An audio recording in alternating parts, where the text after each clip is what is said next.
Well, when I got to IUPUI in 1989, we had an opportunity to take over management, my center did, to take over management of a dying GIS laboratory. And I was happy to do that because I could see many uses for it in the kind of work that we did, which had nothing to do with history or the humanities. But since I'm a historian, I got to wondering, well, what does this tool called GIS have to offer for us in the humanities? And began to toy around with that a bit and found out that there was actually most of the work that we did could be characterized as spatial. We just didn't do it very well. We just didn't characterize it that way. Didn't know how to ask spatial questions very well, and didn't know how to do spatial thinking. But the more I was around it, the more I began to understand, I thought, what some of the potential was. And so with my center, we began to do some work and connected pretty quickly to some folks out at University of California at Berkeley that were starting what was then called an Electronic Cultural Atlas Initiative that soon burgeoned to involve about 800 universities worldwide and about 2,000 scholars, all of who were interested in applying this. And from there, we made both the connections and developed the knowledge base that we needed to think more creatively, I think, about how these tools could be applied to the humanities. Well, you know, we are always asking questions about context. It's really important to know the context out of which events occur. But what's really striking is that most historians don't include the geography of where the thing occurred or the event occurred or where the actions occurred or where the thought originated, or if they do, they treat it strictly as backdrop. And yet, in fact, we know from our everyday experience how much place shapes us, just as we shape place in turn. So the real issues, I think, with the spatial history and the spatial humanities is how do you understand those places in their fullest dimension, not just simply as an agglomeration of people who interact with each other in some particular way, but who are influenced and influence in turn the geographical environment in which they find themselves. I mean, after all, we know that weather influences us in particular ways. Those of us who are from the South are very familiar with that, just as those, I suspect, from Maine are equally familiar in quite different ways. So we can just extend that and understand that if you're from a hill country, you have a different perception of the world than if you're from flatlands. That if you're from a place that is isolated, you have a different understanding of distance than if you're from an urban area. That shapes you as an individual, so just by extension, we can understand how this might shape us historically in ways that are important for us to understand. Yeah, boy, I tell you, when we first started to try to apply, we came to understand very quickly that if it wasn't a point, line, or polygon, you couldn't do very much with it. And of course, much of the evidence we work with is textual. It's image evidence, and it doesn't quite conform to the very strict demands of a geographic information system, certainly as those information systems were built in their earliest days. And so we had to grapple with how it is that you deal with such issues as uncertainty or ambiguity. How do you deal with something where it's not quite clear what the spatial footprint of this event might be? How do you, what was striking to me though is we do this all the time when we're talking about time. We often, sometimes are not at all clear about when something occurred, and sometimes we assign date ranges, and that doesn't bother us at all. But for whatever reason, and certainly when dealing with the technology, it was a big problem. So one of the issues that I've been working on for the last 10 or so years is how it is that at first I thought, how could we force the technology to do what it was we wanted it to do? Now I'm thinking is, how can we use the technology for what it can do well and add to it? How can we augment the technology so that we're able to do those sorts of things and ask those sorts of questions that we as historians and we as humanists find interesting and compelling? Well, the one that I'm working on, and I actually think it's going to be the future of GIS and geospatial tools for the humanities has to do with what I'm calling deep mapping. Deep mapping is how we go beyond the map itself, or how we go into the map in a certain way. The map is a representation oftentimes. It's a reflection of our thought process and of our way in which we want to conceptualize the world.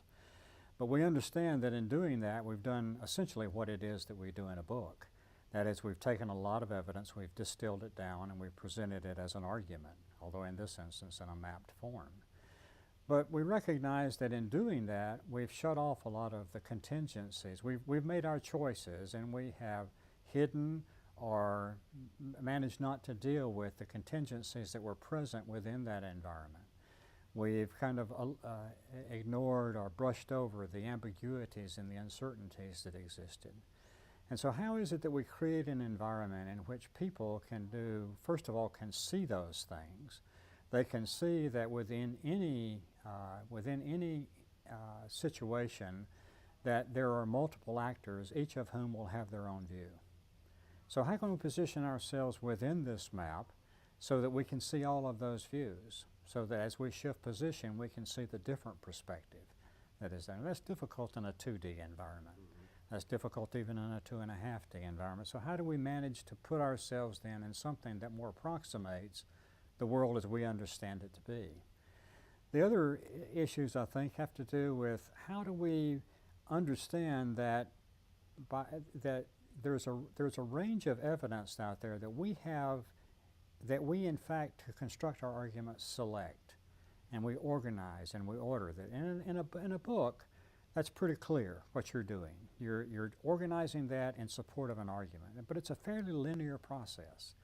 And so this means that the only way that we can deal with things is sequentially. Whereas in fact in the world as it exists, we know that many things are simultaneous. So how do we evoke that simultaneity?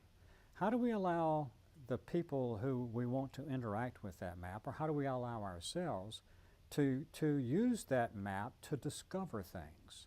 To recognize that the argument that we might think exists from one perspective doesn't exist from another.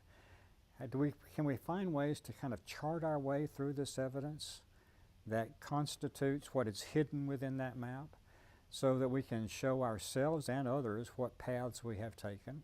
Maybe that we can begin to invite others to take other paths, so that we can constitute this map as an environment of exploration and discovery and collaboration. Well, a deep map is designed to do that. It tries to put you in an immersive space.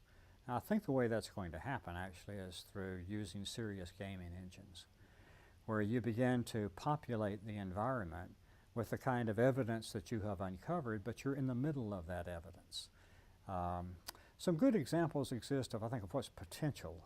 There's the Digital Roman Forum that Bernie Fisher has done. Bernie is now at IU, and I'm delighted to know that, and hope to be working with him in the near future. But in that, you can take the Roman Forum as it exists today, which is a series of stones and artifacts and other things, and you can position below that the present day forum. You can position below that the forum as you reconstruct it with digital tools within this 3D and spatial environment. And you can begin to understand, as you move through the real forum, you can move through the virtual forum. And you can see how the virtual forum, with its mass and form, had to it gives you a different feel than this forum does, where all you have are the stones and the foundations and perhaps a column or two. You begin to get a sense of space in a quite different way. Some folks at UCLA have actually begun to work with those digital reconstructions of this space to test and to think about what did the funeral oration mean, which was for state occasion. This was a big state occasion, of course, for important people, and they were always delivered in the forum. And so you can begin to ask yourself, now that you have an understanding of the space, well, how far could that sound be heard? You can use acoustics, the acoustical physics, to discover that. And you begin to think then about class arrangements, because you understood that the people who needed to hear that were not going to be the hoi polloi, they were going to be the important people, and they were going to be here. So all of a sudden we have, it's not something that we could not have discovered through extensive research, but we couldn't feel it. We couldn't experience it in quite the same way as we do by putting ourselves in that environment and recapitulating in some sense. I think the danger is going to be, though, that we don't want this to be strictly a recapitulation, because ultimately, as historians, we're driving toward argument, we're driving toward interpretation. And it's ultimately the meaning of all of this. And so ultimately, digital history and the digital humanities have to be a tool that helps us to get there in a fuller and more engaging and comprehensive way than we're capable of doing simply by the solitary scholar going through the text in the archive and then reporting what he or she has learned. I actually think it's going to revolutionize scholarship, mainly because I think we are, although I think it may be some time in coming, mainly because we are a spatially aware world in ways that we never have been, or at least we haven't been certainly in my lifetime, and I'm not sure in the lifetime of those 2 or 3 generations of historians and scholars who preceded me and you. Distances have collapsed in a way, and yet we understand that localism is still strong throughout the world. So these two things which oftentimes are seen as existing in tension, in many ways are simply reflections of the spatial dimensions of our world. And I think we're becoming aware of that. And part of the reason we're becoming aware of that is so many of the devices on which we use in our everyday life make active use of location. And we are alert to the fact that we are moving through a world, a physical world. And while we as scholars, I think oftentimes are, and I am, attracted by ideas and the implications of ideas, we're constantly reminded in our everyday lives that we're inhabitants of a geographical space.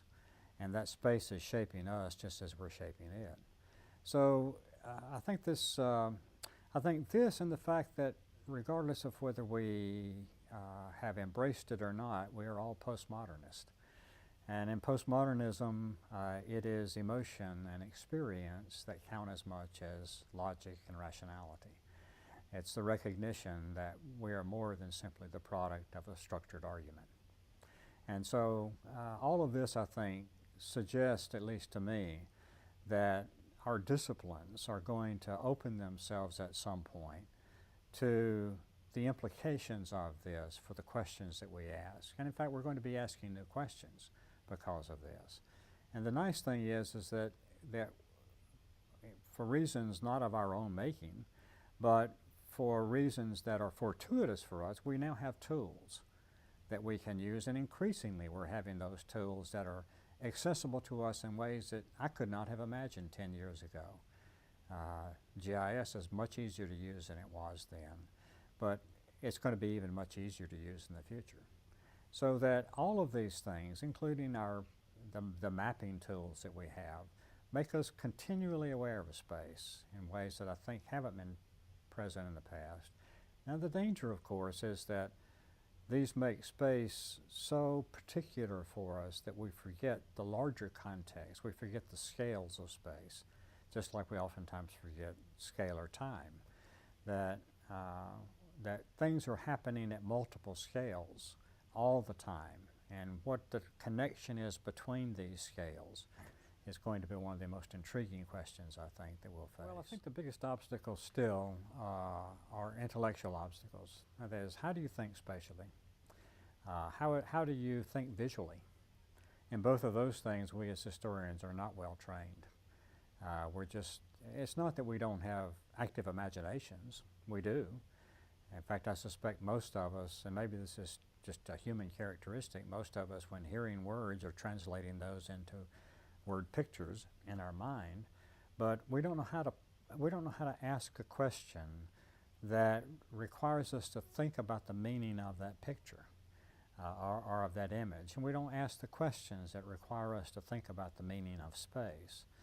And one of the ways in which I think that's going to be overcome, in fact, you see evidence of it all the time, is an increasing interdisciplinarity, which is itself part of a postmodern scholarship. The difficulty administratively within our university environments is that we're still organized departmentally. And so the structures that we operate with really push us, they continue to keep us fractured and fragmented at a time when the world in which we live, the economy in which we live, the societies in which we live are increasingly interconnected. So I think one of the administrative challenges, and it has to be true for those of us who have made our lives in the university, is how do we create structures within our institutions that allow for the fluid movement, not just of ideas but of people, the kind of reconstitution of our disciplines. And maybe the simplest way to think about that is to think about what I think is a real requirement for anybody who wants to embrace the digital world, and that is that it requires collaboration. It requires a team. It means that I've got to know enough about informatics and computer science to be able to communicate effectively, or I have to have a translator who can translate in both directions effectively. Well, already we're talking about 2, 3, or 4 people. We're talking about an environment. So how does that work when your reward structures are based in your departments and your disciplines?